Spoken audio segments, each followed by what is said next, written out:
hiking. It was so pretty.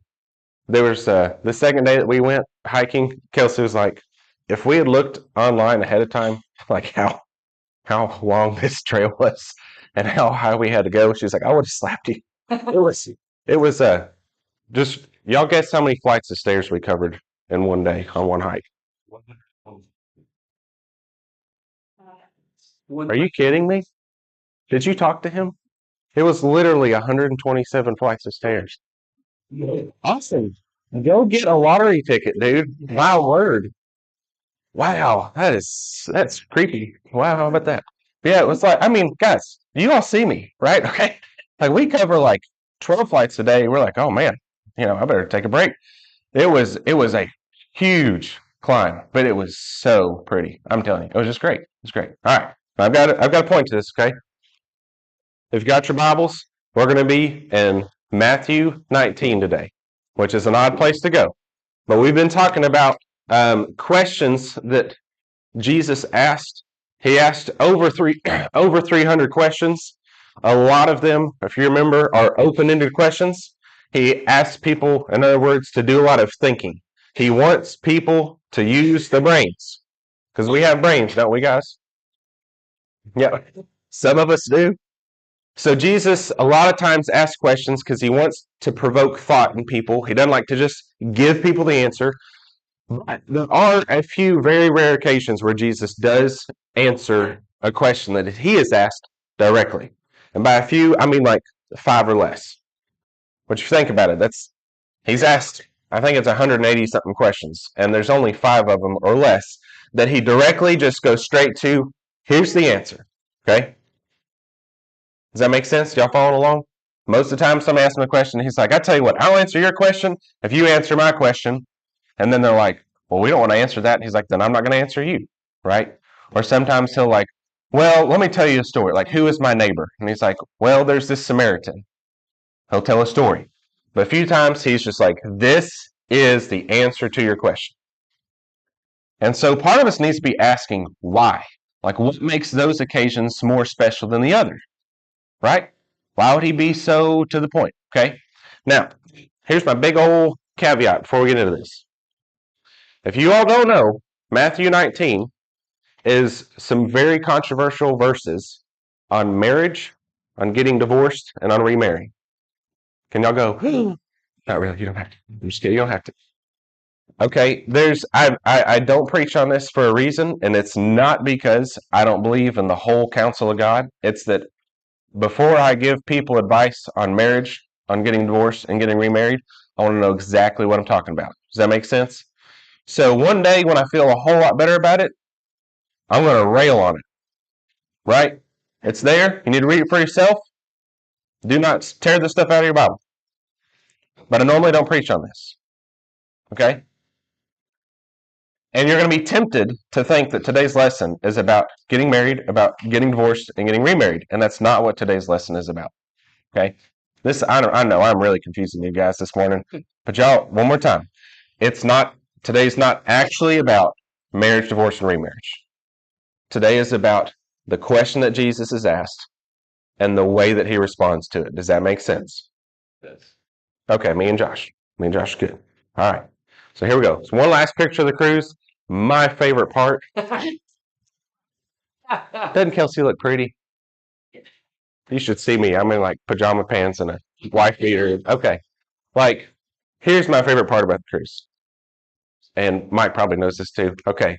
They bring you a menu and they take the little napkin off the table and they'll put it in your lap. And I'm like, what's this for? Don't touch my stuff. Get away from me. Like, hold my chair out for me to sit down. I'm like, get off. I got pants for that. I'll just wipe it on my pants. All right. So it's really fancy. They give you a menu. And you know what's not on the menu? Prices. Man, you know what that means? And so they've got all these appetizers. You pick an appetizer. You can pick a different kind of salad. You pick your main entree. Pick your dessert. And you know what happens? If you look on the menu and you're like, there's lamb shanks, there's duck, and then there's a steak. I don't know which one to do. You know what you can do? Get them all. I want all 3 of them. You can do it. You just, as much as you want. And then they bring you, I mean, look at that stuff, guys. It's like I mean, it's fancy, okay? It's not Wendy's. It's good food. They bring it to you. And if you get to dessert and you're like, oops, and you're like, man, I'm still kind of hungry. You know what you can do? Hey, I want another one of those appetizers I had. Look, I'll run to the kitchen and get you one. I mean, it is like my favorite part, aside from the mountains and like Alaska. My favorite part of the ship itself is like good quality food and as much as you want. And if you start eating something and you're like, man, that doesn't taste real good. Normally, I'm like, I got to eat it because I paid for it, right? But if you're like, it's just not good, this is kind of dry, you know what you can do? Set it to the side. Set it to the side. They'll just come get it. I mean, it is fantastic. All right. Y'all see the scenario I'm building up? And like it's all this good food. Now imagine this. Imagine the executive chef. He tells you, we've got lobster today. We've got French, what is it called? French onion? French onion soup. We've got all these fancy term stuff you can't pronounce as much as you want.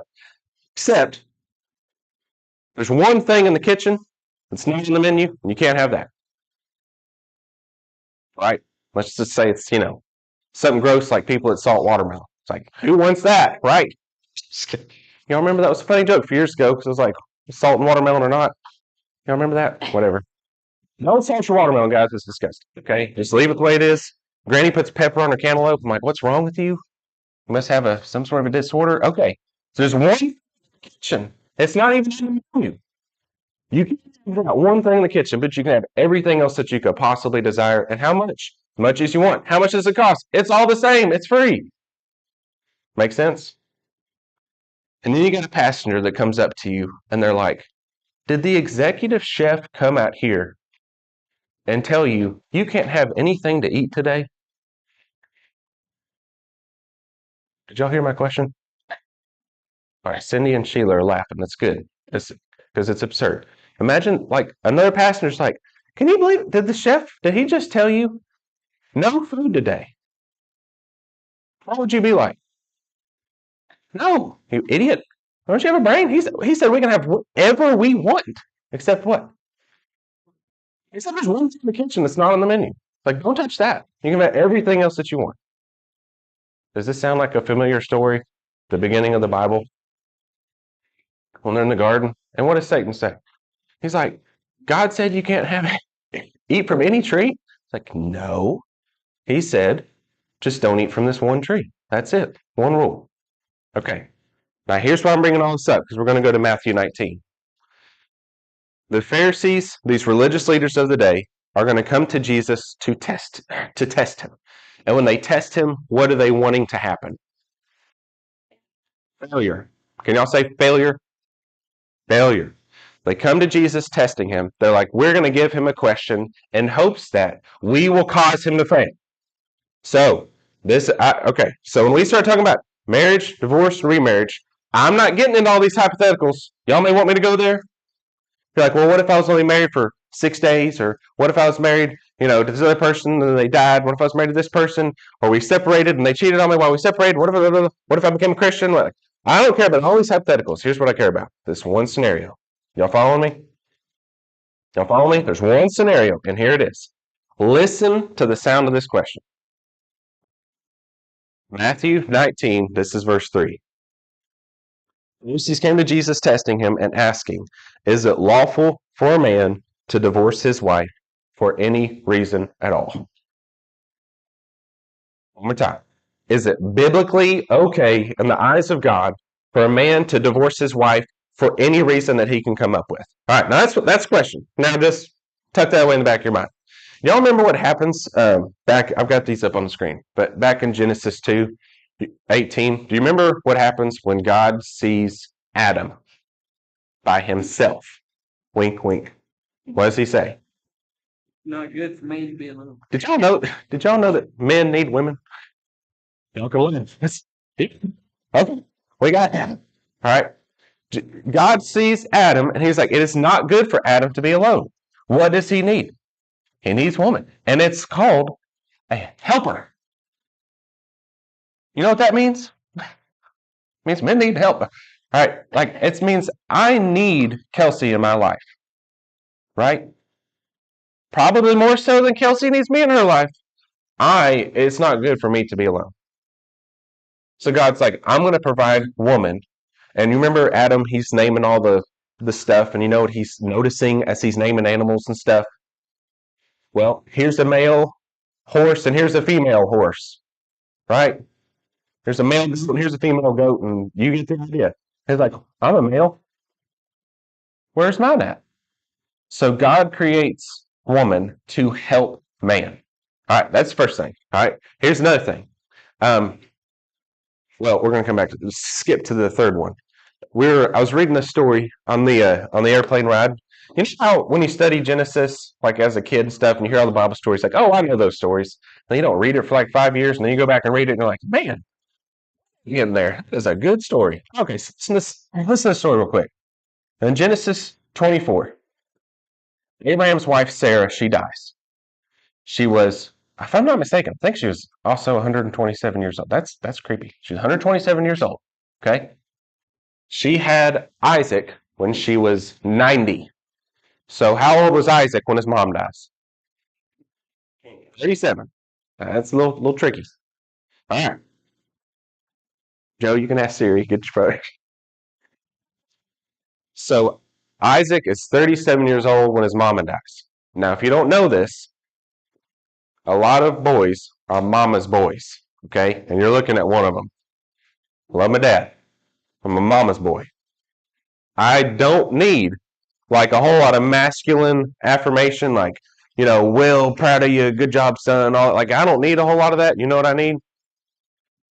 I need my mama. Okay. So Isaac's 37, and his mom dies, and Abraham's like, before I die, because I mean, we're in our hundreds here. I need to take care of my boy. I need to find him a wife. So he takes his servant, and listen to this advice, guys. He says, I forget, the servant might have a name, I don't remember, but he tells the servant, do not go find a wife from the land that we are living in, because the land that we are living in is full of bad, terrible, immoral people. Which means, what does he want for his boy? I want a good woman, right? So don't even go shopping here. He says, go back home to our native land, and you and the servant, and he says, and the angel of the Lord is going to help you. And the servant's like, okay, I got this plan. I'm going to pray about this, that God will show me the woman that he wants me to bring back to Isaac. Does this make sense? And this is his prayer. His prayer is, when I go back to Abraham's land, his home country, when I go to stop and get water, I'm going to ask young women for a drink of water. And if I find a young lady that not only gives me a drink of water, but then goes out of her way and says, let me also water all of your camels. I think he had like 10, something like that. Then what is it? Then will be the sign that this is the woman that you want me to take home. So he goes out there, and if I remember the story correctly, it's almost like he is in one location, and the place to draw water is in another location. You all understand? Let's just make it half a mile away. Okay? And we don't have cars. Y'all know that? Okay, so no cars 6,000 years ago. All right. So he stops to get water. This young lady named Rebecca is coming back with her pot, and it's full of water. And he says, can I have a drink? And you know what she says? She says, yeah. In fact, let me go ahead and get water for your camels too. Now, I don't know how much water camels take, but there's a good chance that she's making 10 trips for 10 camels back to this well and bring them back to water his camels, right? Like, in other words, it's a big sacrifice. And besides that, she's also gorgeous. So this servant bows down and worships God because he's like, wow, I found a beautiful wife, because it's okay for a man to want his wife to be pretty. Okay? That's not a bad thing. But more importantly, what type of a woman did he find? Somebody who was a helper. Almost like what God designed back in the garden. How about that? Let me say this another way. I'm going to be a little aggressive here. There's nothing worse than trying to date a woman who is contentious. Like, that is not attractive. Do not go for a 10 out of 10 gorgeous woman who's contentious. It's not good. Go find a lady that is a helper. So he finds it. He ends up, long story short, brings her back home. And this is really cool. Isaac is working out in the field. And he was actually out in the field, and it says he's out there meditating. Remember, what just happened to Isaac? His mom died. Probably not real happy, probably a little down, probably spending a little bit of time in prayer. Lo and behold, this beautiful woman comes riding on a camel or whatever it is. She sees him from afar. She's like, "Who is that?" And the servant's like, "Oh, that's Isaac. That's the guy that Abraham wants you to marry." So she gets off. It says that she covers her face. This is totally my opinion here. I would wonder if that's because she's a very beautiful woman, and it's like, I'm going to meet you, and if you like me with my face covered, then what? And you like me for the right reasons. That's my guess. But it says that he took Rebecca. They go into his mom's tent. She's dead and gone. It's been passed on to him.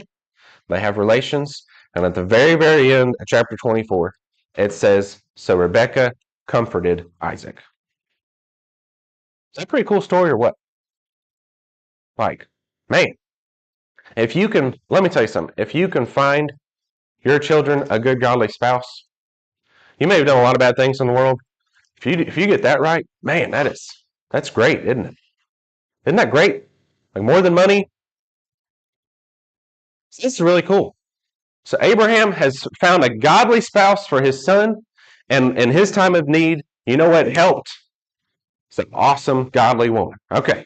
And then there's just whole story, but go read the book of Ruth, go read the book of Esther. Also more examples of what? Of what a great wife can do. Y'all know the song that's like, it's a man's world. I ain't gonna say, but it ain't nothing without what? Anybody know? Is that a woman or a girl? Is that how it goes? I mean, if I sing it, I think I'll remember it. Do you want me to just sing the whole thing? Okay. All right. But there's a lot of truth to like, man, behind every good man is what? Is a great woman. Okay. So this is what the Old Testament is teaching along the way, right? And then here's what else is being taught. In Malachi, it's describing a really bad church. I'm going to say it that way. Not literally, but imagine like, what does a bad church look like? And you know what a bad church looks like? It's like when the men start to deal treacherously with the wives of their youth. Like, I married you when I was young. You were the one that I picked for life. It is not good that I should be alone. One man, one woman, right? And then what do? I think I'm ready to move on. Get out of here. And in a society where men can do that, just flippantly, there are no government programs. There's nobody to stand up for you if you're a lady, right? Like this long ago, it's like, you better find you a good man early on because if you get too old, you will be beaten the rest of your life. You understand what I'm saying? So God is telling through Malachi the prophet, this is bad. You know what's bad? Is the religious men who are supposed to be the standards, the examples for society, what are they doing with their wives of their youth? Open up the door, and they're like, I think I'm going to find another pretty little young thing. Well, what's going to happen in another 15 years? You're just going to keep doing that, right? And it's in that context that it says that God hates divorce. He hates people that give up for bad reasons, right? And in Genesis, they're going to go on. Sorry, in the Deuteronomy 24, the Pharisees they're gonna come back to. So Jesus says, like, listen, from the beginning, this is how it worked: one man, one woman for life. And then the Pharisees like, oh, hey, well, if that's true, then why did Moses command a certificate of divorce? Do y'all listen to this language? You go back to Deuteronomy 24, where Moses brings up divorce. Do you know what it means to command divorce? What does that mean? To command something. I command you to stand up. What does that mean? Did Moses command all the Israelites to divorce their wives? That's just like, that's an interesting take. It's an interesting take that you would be like, well, Jesus, then how come Moses told us to get divorced? He didn't tell us to get divorced. That is twisting what he says. And Jesus goes on to say, Moses, or through God, permitted or allowed divorce. He allowed this opportunity for this thing to be separated. But this was not the design in the garden, was it? Does this make sense? I'm not trying to, if you've got multiple marriages or anything like this, is not about getting into your history. Follow the point here, okay? Here's the point. These guys come to Jesus testing him, and this is their question. Is it lawful for a man to divorce his wife for any reason at all? Answer, guys. Do y'all know what any reason at all means? Like, well, what about this? What are you going to say? Yeah, that's a good reason. Well, what about this? What are you going to say? Yeah. And how many of those are you going to do? As many as your heart desires. Is it lawful to divorce a wife for any reason? Guys, have y'all ever taken a true false test? If you ever see the word never or always, what's the answer? False, right? Because, like, man, that's a big claim to make. Everything is this way. Everything is not this way. So they're like, Jesus, we let a divorce for any reason? Like, go back. We just read these. Look at how it was. What happened with Adam? He needed help, guys. What happened with Isaac? He needed help. And when a wife was introduced, it's like, man, this is great. I'm comforted. When we're looking at examples of when marriage goes bad, how does marriage go bad? When the husband is like, you know what? I'm just kind of tired of you. You bought the eggs. I don't like how you spend the money. You're putting on a little baby weight. You're going. Really? Do you think it's a good society to live in? Anybody? Does anybody think it's a good idea? And then here's another one. Is Deuteronomy 7 and 1 Kings 11. Is God also tells them, just like he told the servant for Isaac, do not let my child marry one of those people from the world that's really worldly, because what could happen? They can steal your soul away. Okay, this is really famous, really good dating advice. Don't date somebody you're not going to marry, right? If you're like, yeah, I don't. He is a bad influence on me. Then what should you do? Why are you still dating? She really pulls my heart away from God. Then what should you do? You don't need to be dating somebody that's going to do that to you. Okay? So here's another thing that can happen. We can turn, like, the principle, here's the advice. Don't go after somebody who is going to take your heart away. Does that make sense? That's the point. And so that can turn into, oh, so all people that are Canaanites are evil people. You know who Ruth was? Ruth was not a Jew. Was she a good woman? If you don't know the story of Ruth, she's a fantastic, godly woman. Anybody would have been proud to have let their son marry Ruth. She's a great, godly woman, and she was not.